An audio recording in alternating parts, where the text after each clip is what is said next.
and that would kind of niggle away at him. And he said that basically, speaking to a sports psychologist, he's learned to focus just a lot more on himself and not let kind of outside things affect him so much. So, you know, obviously big things are expected of him this year. He's going into the factory garage, taking over from Valentino Rossi, no less.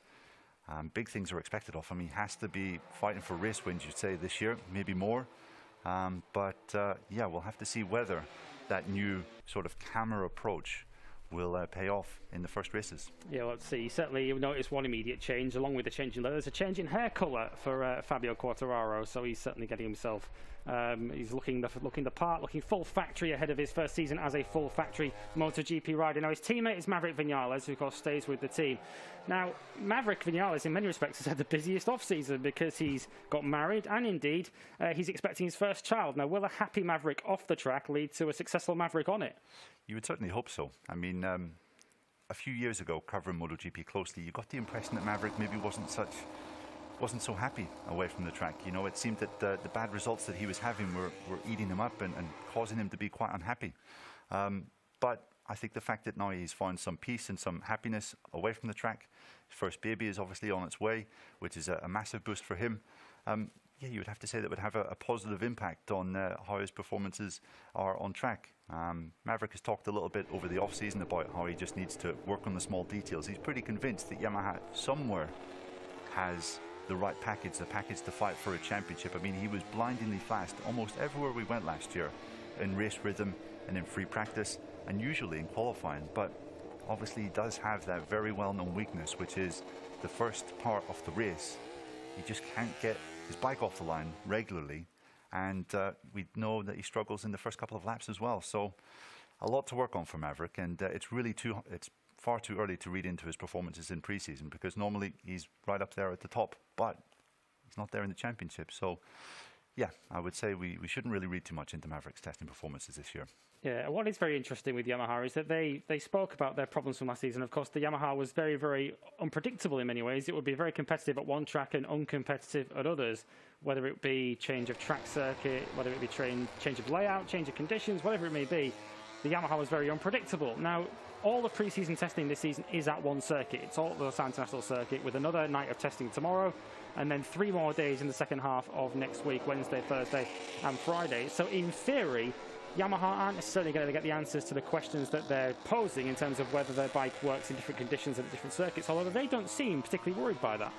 Yeah, they certainly don't. And whenever we spoke to both Fabio and Maverick after the team presentation a few weeks ago, that was one of the things that Maverick was saying. He was saying, don't read anything into what my times are like in Qatar, because we're only going to find out how the bike is working and whether it's greatly improved from last year when we get to Jerez for the 4th round of the season, or maybe Le Mans for the 5th round of the season. And that's one of the consequences of this kind of crazy off-season that we've had, where we've only started testing at the start of March. So yeah, it's we're going to have to wait a little bit, I think, a few races in before we can really judge how big a step Yamaha has made this year. Yeah, absolutely. They were very, very competitive, as we mentioned last season, taking more victories than any other factory. But of course, that didn't translate into the championship in the end. And Franco Morbidelli continuing to run essentially the A-spec bike. Just to touch on what Simon mentioned earlier on and what Yamaha are generally doing here, they've essentially got 2 bikes, one in a particular spec and then one which is more an experimental package.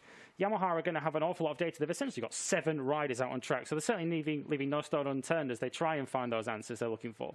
Yeah, they are. I mean, they're going all in at this test. I mean, it is needed because there is a lot of things to test for them. A little puzzling not to have seen Yamaha at some of the private tests. Certainly their test riders anyway. At Jerez, I think we saw Honda, Aprilia, and a few other, maybe someone from KTM as well at Jerez at the end of January or the start of February. It was a bit puzzling not to see Cal Crutchlow there. But obviously they're making up with that there. They've got 3 test riders here this week, including new signing Cal Crutchlow, who's going to be helping the full-time riders. And, well, yeah, they're going to have their hands full over the next couple of days. Yeah, absolutely. And as just to run you down where the Yamaha's finished today in the testing times, Franco Morbidelli was 7th fastest, Maverick Viñales a couple of places further behind him. Fabio Quartararo, who you're looking at on screen, was down in 15th position, 1 place behind Valentino Rossi on the Petronas Yamaha SRT bike. Practice start successful for Fabio Quartararo. The Yamaha certainly didn't appear to have any trouble getting off the line last year, did they? So that was certainly one thing that they've added to their game over the course of last season. Let's see who else we could spot. Johann Zarco alongside Maverick Viñales with an Bastianini just behind him as well. Of course, we saw Luca Marini having a little bit of trouble with his practice start yesterday. We'll see if we can catch up on him and see if he has better luck today, as did Lorenzo Savadori. He found it a little bit difficult yesterday.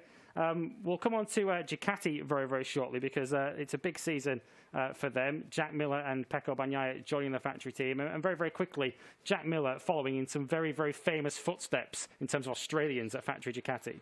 Yeah, exactly. I mean, Troy Bayliss, Casey Stoner, those are big footsteps to follow. But Jack Miller moving up to the factory team this year, I think he's more than capable of fighting for race wins and maybe a championship.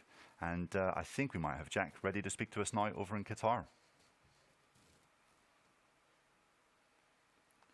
Jack isn't ready for us just yet. We'll catch up with him in a moment. Jack Miller is just getting himself into position, so we'll keep an eye on that and bring Jack Miller to you in just a moment. His teammate for the upcoming season is a teammate who he's ridden with for a couple of years now, Francesco Bagnaia, who joins the factory team. We'll actually come back to that because Jack Miller is ready. Let's hear from Jack Miller speaking to another Jack, Jack Appleyard.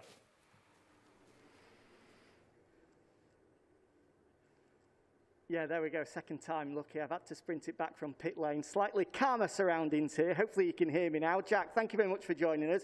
We're just joking then. Thanks for the cameo on our little live earlier as well. It was great to have you join as a special guest. How have you got on? First day back on the bike. I'm sure you loved it.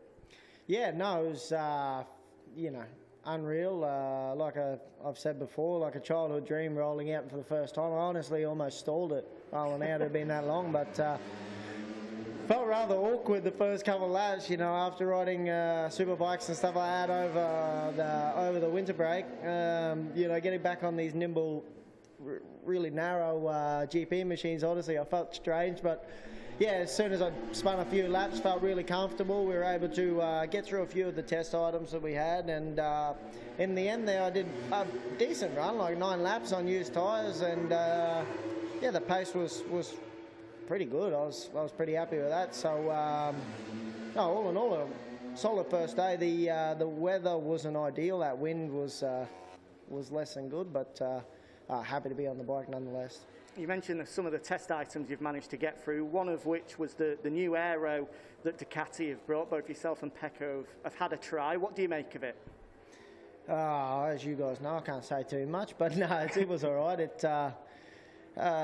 I couldn't really see any negatives to it. Well, the boys will, I say we, I won't, but the boys will have to analyse more of the data and see what we need. But I couldn't find any faults with it, that's for certain. I think, yeah, the bike behaved as it should. But again, in terms of aero, today's not really the day to try and test any sort of things like that with this massive headwind and crosswind we had. So we'll hopefully, you know, keep our fingers crossed for a little better weather tomorrow, and hopefully for the auto test as well. Just how bad was the wind out there? She was pretty brutal. Turn 2 was not nice. You know, sort of couple of the corners, like turn 1, pulling up for turn 1, you could brake super late today because of that headwind. But you know, you get one corner would be mega, and then the next 3 would be, you know, rubbish because it'd be blowing you off the edge of the track. But like I said, happy just to be out on the bike again. It's been a long winter waiting to finally get the roll out on this on the factory bike, and it didn't disappoint. Good to have you back. We'll speak to you tomorrow. Cheers, mate. Thank you. If you didn't see that earlier on, Jack Miller had a little bit of fun with Jack Appleyard and Simon Crafar as he rounded turn 1, well aware that they were live on air on Facebook and made, let's say, plenty of noise behind them as they were trying to do piece to camera. Ahead of the pros, they continued without any difficulty at all. But yeah, Jack Miller then, wonder if it's him leaving that trail of smoke ahead of Gigi Dall'Igna as well when they did the practice starts a little bit earlier on.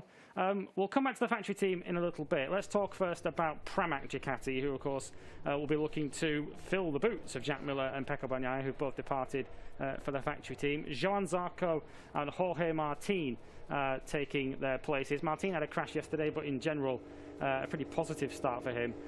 But Johann Zarco, who impressed on occasions, and when he was good, he was blindingly good last year, taking the pole position at Brno and the podium that went with it, as we see plenty of smoke from the rear tyre of Takaki Nakagami. That's another practice start, which I think can be best described as a practice, and hopefully it doesn't go like that when the real thing occurs in a few weeks' time. But yeah, Pramac Ducati, Johann Zarco, I mean, in many ways he is still in a low-pressure environment in the satellite team, but certainly more expected of him this year now that he's stepped up to the Pramac Ducati team, because he's got a young and exciting teammate with him. But also, surely, if you're part of the satellite setup, surely you've got to have your eyes, if Zarco's ambitious, he's got to have his eyes on a factory spot further down the line. Yeah, exactly. I mean, Zarco is basically stepping into Jack Miller's role. And if you look at Jack Miller over the last couple of years, he's been fighting for podiums, so we should be expecting the Frenchman to be doing the same this year. I think that he is a good opportunity. He showed a lot of promise last year on the Ducati, which is quite a different bike to what he's been used to in most of his career. Obviously, he didn't get on very well with the KTM, but a very smooth rider. You didn't necessarily think that he would knit very well with the Ducati, but he had that podium in Brno, of course, at the beginning of last season, which was really impressive. He had another couple of really impressive races as well, particularly, I think, in the second race at Aragon, and that was all on a year-old bike as well. So now that he's going to be on the latest spec, the same spec essentially as Bagnaia and Miller in the factory team, yeah, we have to expect more from Zarco this year. Yeah, absolutely. And Jorge Martin, who's his teammate in the Pramac team, as we take a look at one of the Pramac riders in action, as we zoom out and see who that is, it is indeed Johann Zarco, with the number 5 on the back of his helmet. Jorge Martin, who made a solid start yesterday, he did have that crash at the end of the day, and he admitted he was in a little bit of pain as a result of that, but he's been steadily chipping away at it, and we noticed his lap times as we were looking through today. Martin certainly proving to be a fast learner so far. Yeah, he certainly is. I mean, he had that off yesterday at turn 3. That's a fast place to crash on a MotoGP machine. I think he's got a bit of pain in one of his legs, but it wasn't really apparent when he was on track today. As you said, Lewis, we were looking at the times just before we came on air, and I think there was one point where he was less than a second off the fastest time. He was faster even than factory rider Pecco Bagnaia. So, yeah, it doesn't seem as though Martin has taken too much time to get up to speed. Impressive stuff for a rookie. Yeah, impressive stuff indeed. Well, it is an exciting season for the Pramac Ducati squad. All new lineup, having ran Jack Miller and Pecco Bagnaia for a couple of years. It's Zarco and Martin in this time. Let's hear the thoughts of their team boss, Francesco Guidotti. Yeah, it's very unusual to start the season with 2 different riders. We used to have one and one of the previous year. So, yeah, this is for me the very first time we have 2 new riders. And as you said, one is experience, fortunately, and experience in the category, and experience with Ducati. With Jorge, yeah, it's a very new experience. We are all very excited. We are starting to know him also personally, not only professionally. So it's nice to work with a young guy. It's very young, very enthusiastic, and this aspect helps us to give us more motivation, you know. Yep, these are live shots then inside the Pramac Ducati garage at the end of day 1 of the QATAR test. Johann Zarco was 6th fastest today, and Jorge Martin was 18th, but only 1.4 seconds off the pace, which I suppose for a rookie in just his second day on the bike and his first up against that level of competition is not a bad outing at all. Yeah, as I say, I think it's a good environment, isn't it, for a rookie? We were talking about yesterday how there's not much precedent for rookies entering MotoGP on Ducatis, but Pecco Bagnaia did it, and he's gone on to even bigger and better things. And Jorge Martin, you get the feeling he's entering a fun, nice environment there for a rookie to learn his trade. Yeah, exactly. We were going back through the rider lineups for the past couple of seasons in MotoGP, and you're right. I think in recent history, Pecco Bagnaia is the only rookie to have gone up with Ducati, and they've completely changed their approach this year. Obviously, they've got 3 rookies there with the 2 guys in the Sponsorana team, as well as Jorge Martin. I think the average age of Ducati riders this year is 24 years old. Last year, it was 28. So they've gambled in some respects on youth, but I still think in Miller, they have a guy that could possibly, if things fall into place for him, a rider to fight for the championship. And I do think someone like this guy, Johann Zarco, could ably back him up on occasion. So it's going to be very interesting to see, because they've obviously lost their big star in Andrea Dovizioso in the factory team. And these guys have a lot to prove coming in to try and replace him. Yeah, they're chatting away and debriefing already as they walk through the paddock at Los Angeles National Circuit. Now, the eagle-eyed among you may have spotted an interesting sticker on the Pramac Ducati yesterday, and indeed today. We've seen the logo of Formula One on board that bike. There it is, on the back of that bike. Now, there are reports and rumours regarding the reasons for that. We're expecting to hear a little bit more in the near future regarding that, but I can't say that's a first for me. I've followed both sports for a number of years, and that's the first time I've ever seen one sport being essentially promoted on another. Yeah, that's pretty rare. I can't really recall anything quite like that. You're right, Lewis. Yeah, interesting to see the F1 logo on a Pramac Ducati for sure. Yeah, it is. It is interesting indeed. Like I say, we're expecting to hear more on that in the near future. Formula One now being headed by Stefano Domenicali, and there are reports there is maybe some sort of link there which connects the two. We're going to catch up with one of the Pramac Ducati riders any moment now. Jorge Martin is waiting for us in just a moment, so we'll catch up with him in just a second. As I mentioned, Jorge Martin, the fastest of the rookies today, so a pretty impressive day all told for him. There he is, standing by, waiting for us. Let's hear from Jorge Martin live now.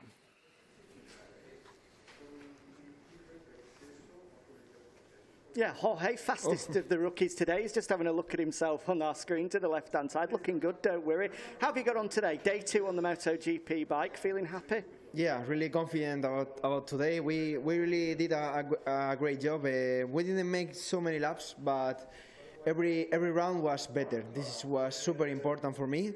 Also, we were working a lot on the style, on braking, and yeah, also corner speed, acceleration. There are a lot of things to improve, and when I stopped riding, I was 0.9 from the top, so actually it was really good, and I was constant. This was so important with the medium rear and also with the soft. I really like it, and I enjoy learning with the team. I am enjoying this process that is different to normality and no pressure, and trying to improve. You said you were looking forward yesterday to the big boys coming through and overtaking you. Did you get a chance to follow anybody today and learn anything at all? Actually not, because I was all alone. It was difficult because I didn't find any rider. It's okay, I just try to improve myself, my riding style, and try to be focused on my mentality. This is really important. So hopefully tomorrow some rider can pass me and I can learn some corners. You said you've trying to find your riding style now. Do you think you've found it? And if so, how would you describe it? How could you compare it to another rider? With my style, do you mean? Yeah, well, my style, I was still entering a bit too fast into the corners and losing on the exit. So we improve a lot that on braking part, because I brake much harder now and releasing before to open the throttle. This is really important in this category, but you know, I think the most important thing is to be confident with the electronics, because for the moment I'm not opening the throttle so good. We need to improve. Comparing with Johan, he believes a lot on that part, and I struggle a little bit, but step by step I will arrive. Have you had a chance to speak with Johan? Have you managed to work together? Not so much, because we just finished the work, but I saw he was super fast today. He really enjoyed the bike, he told me, and yeah, hopefully he can do a great job for the team. Lovely, thank you, Jorge. Thank you. Martin speaking live to us from the Losail International Circuit. Now, an interesting feature that the Ducati team generally have, or the Ducati factory have with their riders, is that they have one crew chief for the entire duration of their... Thank you very much for coming out to the stream. We'll be back again tomorrow. So remember to subscribe if you're new so that you don't miss tomorrow's stream. And I will see you tomorrow.